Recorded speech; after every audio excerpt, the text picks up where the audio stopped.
कोई व्यापार नहीं चलता हो, दिक्कत आ रही हो, तो हनुमान जी के दूसरे नंबर का भाई गतिमान का स्मरण करो।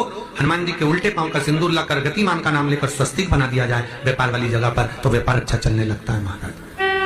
कोई व्यक्ति पैसा खा गया, नहीं दे रहा, बहुत परेशान हो गए, मांग मांग कर दे गए, नहीं दे रहा, हाथ जोड़ लिया, पांव जोड़ लिया, सब कुछ कर लिया, नहीं दे रहा, तो हनुमान जी के तीसरे नंबर का भाई रतिमान, रतिमान, गतिमान रतिमान, रतिमान का नाम लीजिए। पीपल के पत्ते पर लाल सिंदूर से जो व्यक्ति पैसा लेकर गया उसका नाम लेकर बहते हुए पानी में अपनी कामना कर रतिमान का नाम लेकर छोड़ दीजिए। 15 दिन में रतिमान ऐसी उतावली मानत मचाता है कि उसको हाथ जोड़कर वो खुद फोन लगाकर बोलता भैया तेरा मैं पैसा लुटा दूंगा। रतिमान का स्मरण किया जाता है। रतिमान ध्यान दीजिएगा, हनुमान का एक स्मरण, पंचमुखी हनुमान का एक भाव। महाराज जैसे बहुत ज्यादा तकलीफ अगर व्यक्ति को हो गई है, बहुत कष्टमय जीवन चल रहा है, हार गए हर जगह से और तकलीफमय जीवन चल रहा है, तो पंचमुखी हनुमान का एक शिव महापुराण का और स्कंद पुराण का एक बड़ा सुंदर मंत्र है। उस मंत्र को आप सब एक बार हमारे साथ में बोलें। ओम नमो हनुमते रुद्र अवताराय सर्व शत्रु संहारणाय सर्व रोग हराय सर्व वशीकरणाय रामदूताय स्वाहा। बस इस मंत्र को हाथ में काली तिल लेकर, एक जौ लेकर और गूगल लेकर, थोड़ा सा उसमें गाय का घी डालकर, कंडे को या अग्नि को जलाकर इस मंत्र का 11 बार 21 बार जाप कर कर अपनी कामना कर कर छोड़ दीजिए। कैसा भी रोग हो, बीमारी हो, कष्ट हो, दुख हो, तकलीफ हो, 21 दिन के अंदर वो आनंद आना प्रारंभ कर देता है। इस मंत्र स्कंद पुराण का, शिव महापुराण का ये मंत्र मूल पंचमुखी हनुमान सुख देंगे। और एक और चीज याद रखिए महाराज, यदि कोई काम के लिए जा रहे हो, कोई व्यापार के लिए जा रहे हो या नौकरी करने के लिए जा रहे हो और लगी नहीं रही, बहुत तकलीफ पा रहे हो, सर्विस ही नहीं लग रही, बहुत कष्टमय हो गया, तो निवेदन करूंगा 5 पीपल के पत्ते पर बेसन के 5 लड्डू घर में बने हुए, गाय के घी के 5 लड्डू रख लो। उस लड्डू के बीचों बीच एक आटे का दिया और उसमें तिल्ली का तेल डालकर इसी मंत्र का प्रयोग कर कर पंचमुखी हनुमान का किसी भी हनुमान के मंदिर में जाकर, दक्षिण मुखी हनुमान के मंदिर में जाकर उसको रख कर आ जाइए। इसके बाद आप उस काम के लिए जाइए, आपका काम सफल हो जाएगा। आपको किसी को नहीं कहना पड़ेगा कि हाथ जोड़ना नहीं पड़ेगा, किसी के पांव नहीं पड़ना पड़ेंगे, तुरंत काम होगा। बस इस मंत्र का स्मरण कर कर पंचमुखी हनुमान का भूतेश्वर जो मंत्र है वो सुख देने वाला। पूरे घर में वास्तु के हिसाब से केवल एक दीवार ऐसी होती है जहां पर हनुमान जी का चित्र लगाया जाए।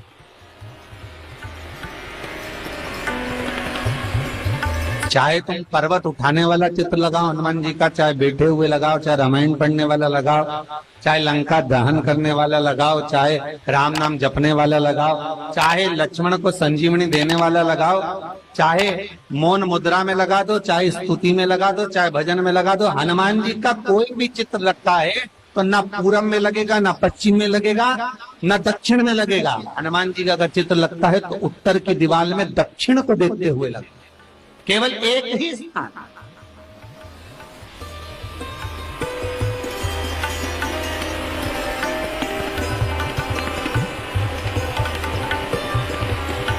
जैसे पूर्वजों के चित्र को, पितरों के चित्र को, गए हुए हमारे जीवों के चित्र को दक्षिण में विराजमान किया जाता है, उसी तरह हनुमान को उत्तर में विराजमान कर कर दृष्टि दक्षिण में कर दी।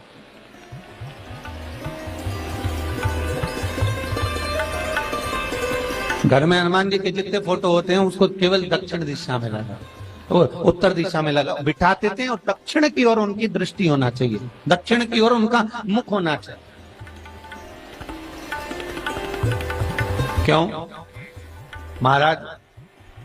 अगर व्यक्ति के जीवन में कोई बीमारी आने वाली है, व्यक्ति के जीवन में कोई रोग आने वाला है, व्यक्ति के जीवन में अगर कोई कष्ट आने वाला है, व्यक्ति के जीवन में अगर कोई परेशानी आने वाली है, व्यक्ति के जीवन में कोई एक्सीडेंट का योग भी बनने वाला है, तो शास्त्र कहता है वो दिशा दक्षिण से ही बनता है।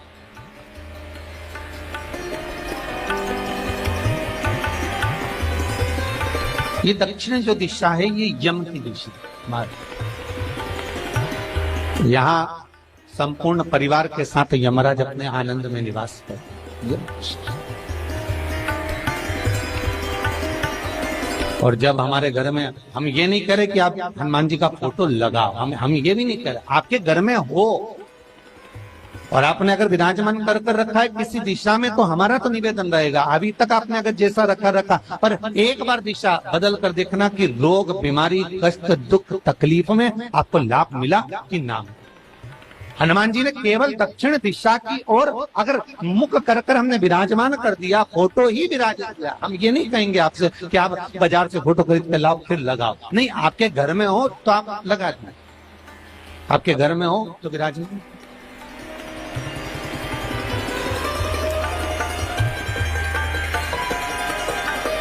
अच्छा, कितनी विपरीतता है वो भी आप जरा जानिएगा महाराज, कि शंकर भगवान के ऊपर जो जल चढ़ाया जाता है उसकी जलाधारी उत्तर में जाती है महाराज।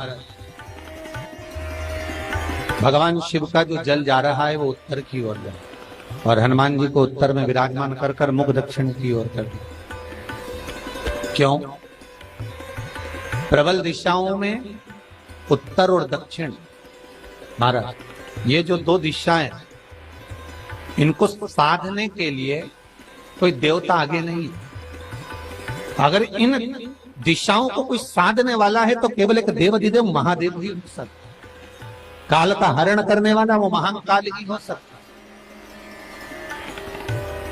शंकर का ही एक अवतार है हनुमान जी महाराज, रुद्र अवतार महाराज। हनुमान जी से कहा तुम दक्षिण की ओर दिशा पर संभालिए, शिव जी कहते हैं मेरा जल जब उत्तर की ओर जाएगा तो इस दिशा को मैं संभाल, चिंता ना करिए। जो स्मरण करने वाला होता है, भजन करने वाला होता है, कीर्तन करने वाला होता है, नाम जाप करने वाला होता है, उसका भी शास्त्र विधान कहता है,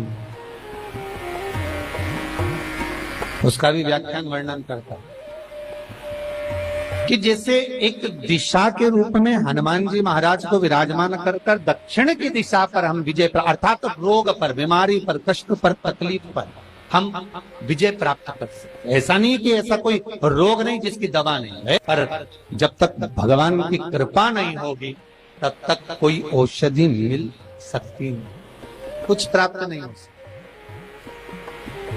जब भगवान करुणा करते हैं तो आप रूप कुछ ना कुछ सुख की अनुभूति हो जाती है, अपने आप सुख का भान हो जाता है। तो जैसे दक्षिण का जो स्वामी तत्व है, दक्षिण पर जो दृष्टि देने वाला श्री हनुमान जी महाराज है, इसलिए हनुमान जी को उत्तर की दीवार पर विराजमान कर उनका मुख दक्षिण की ओर रखा जाता है। वास्तु शास्त्र के हिसाब से, वास्तु नियमों के हिसाब से सारे फोटो कहीं पर भी लगा सकते हो, पर हनुमान जी का अगर फोटो तुम्हारे घर में है, हनुमान जी अगर तुम्हारे घर में विराजमान है, हनुमान जी का चित्र तुम्हारे घर में विराजमान है, तो उसका मुख दक्षिण का होगा, तो रोग, बीमारी, तकलीफ, कष्ट ये सब दूर हटते। कई लोग प्रश्न करते हैं, गुरुजी आप कहते हो कि हनुमान जी महाराज शंकर भगवान का एक अंश स्वरूप है, एक अंश। पूरी शिव महापुराण की कथा को उठाकर देखिए, स्कंद पुराण को, मत्स्य पुराण को, कूर्म पुराण को उठाकर देखिए। एक बाणासुर का चरित्र और एक श्री हनुमान जी महाराज का चरित्र बहुत सुंदर। शिव का एक अंश माता अंजना के तप साधना से शिव की प्रागट्यता और शंकर भगवान की प्रागट्यता से शंकर का स्वरूप प्रकट हुआ। इसीलिए तो कहते हैं शंकर सुमन केसरी।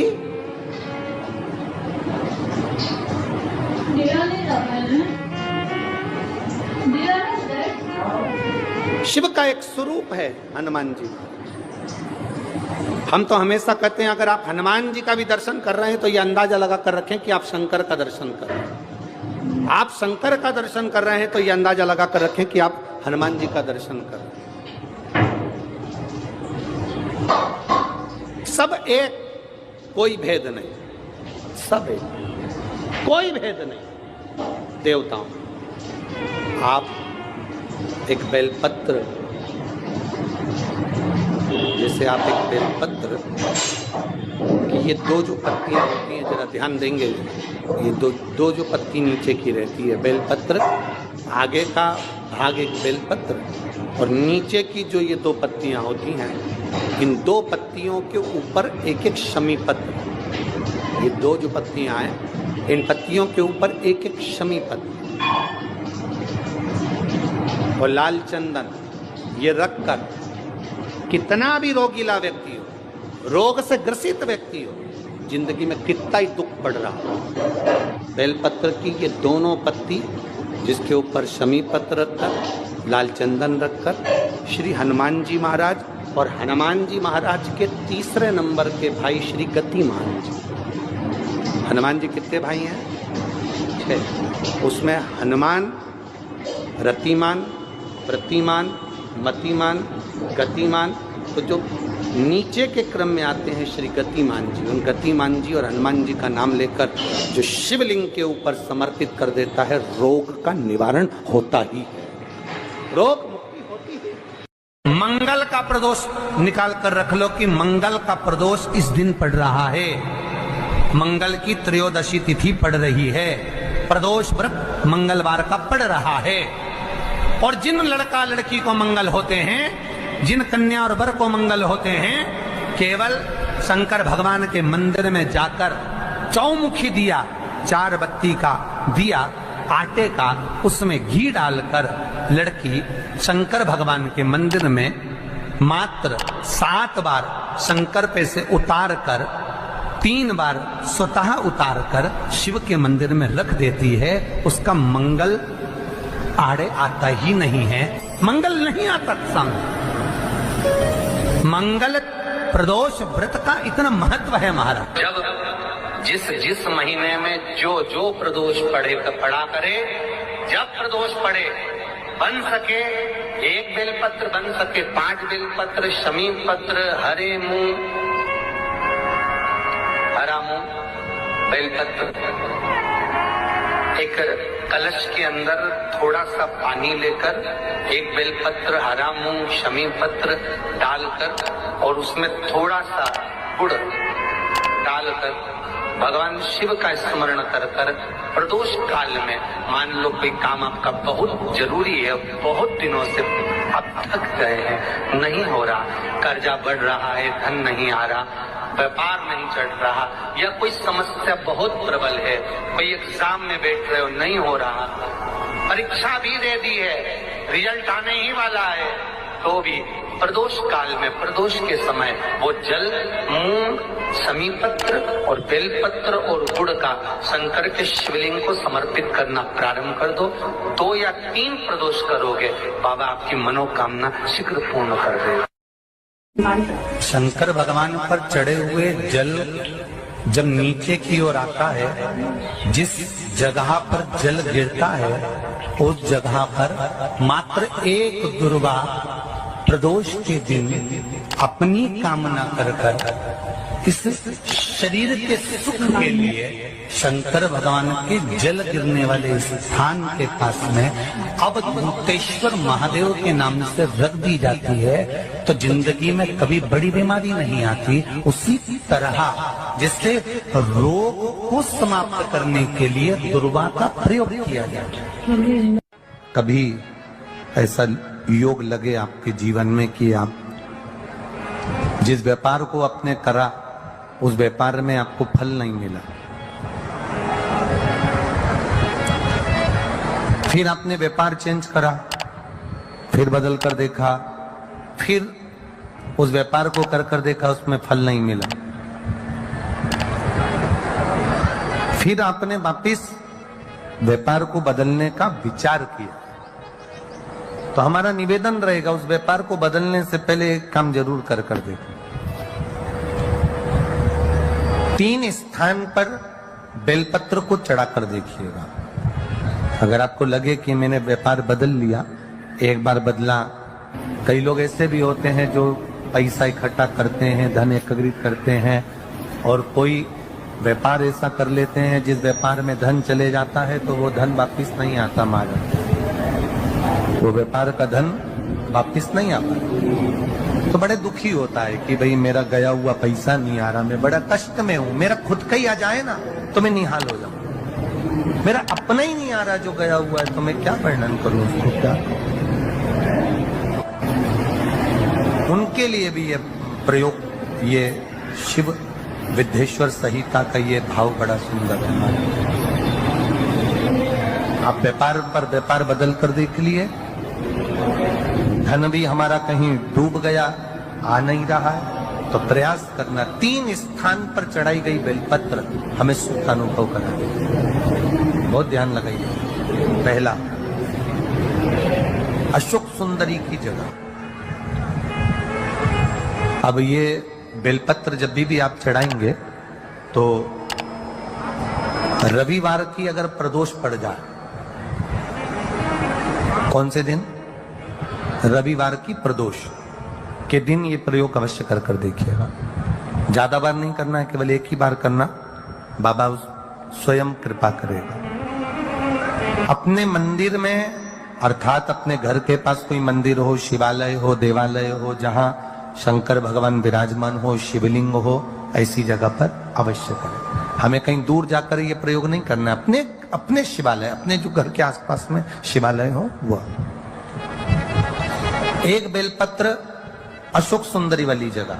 अब उसको अशोक सुंदरी की जगह पर भी चढ़ाने का तरीका क्या है?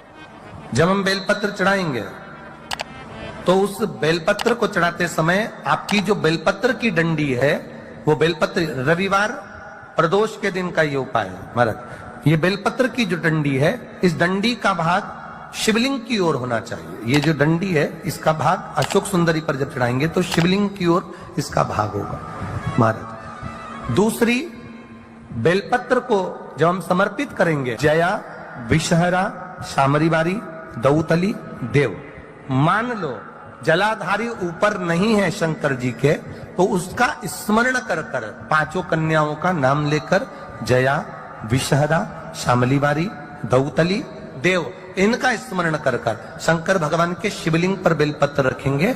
बेलपत्र कहां रखना है? आप अगर यहां बैठे हो तो आपके विपरीत में डंडी का मुख होना चाहिए। ये बेलपत्र की जो डंडी है, इसका मुख आपके विपरीत में हो। आप यहां बैठे हो तो डंडी उधर होगी, आप इधर बैठे हो तो डंडी का मुख इधर होगा, आप उधर बैठे हो तो डंडी का मुख इधर होगा। आपके ठीक विपरीत की ओर डंडी का मुख हो। ये 2 जगह बेलपत्र समर्पित करने के बाद, तृतीय बेलपत्र शिवलिंग की जो जलाधारी है, जहां पर भगवान शंकर का शिवलिंग रखा है, वहां स्पर्श कराकर, केवल छुआना है, स्पर्श कराकर बेलपत्री के पेड़ के नीचे ही कोई